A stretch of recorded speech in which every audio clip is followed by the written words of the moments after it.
Welcome to our channel. Today we how to verify your registration with Skillshare, quick tutorial step by step clearly.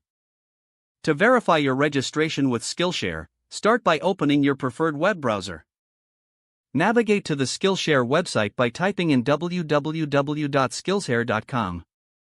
Once the page loads, locate the login button, typically found in the upper right corner. Click on the login button to proceed. Enter your registered email address in the designated field. Next, input your password in the password field. After entering your credentials, click the Login button. Once logged in, check your account settings by clicking on your profile icon in the upper right corner. From the drop-down menu, select Account Settings. In the Account Settings, look for the Email Verifications section.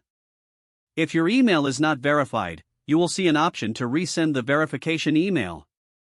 Click the Resend Verification Email button.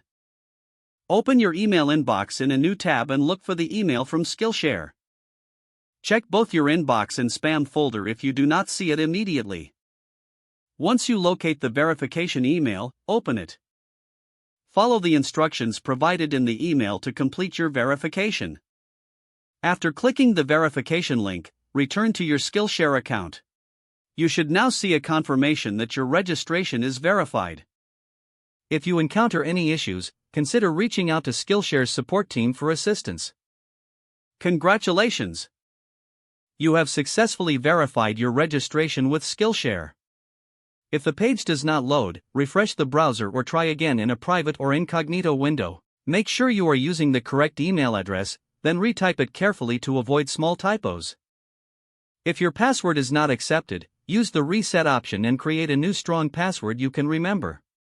Check your spam folder for verification or security emails, then complete any requested confirmation steps. Enable two-factor authentication if available to improve account security and reduce unauthorized access risk. After signing in, review your profile details so your contact information and settings are accurate and current. If you see an error message, note it down and try again after restarting your device and internet connection. Log out when you finish, especially on shared devices, to keep your account and payment information secure. Don't forget to like this video and subscribe to our channel for more step-by-step tech guides.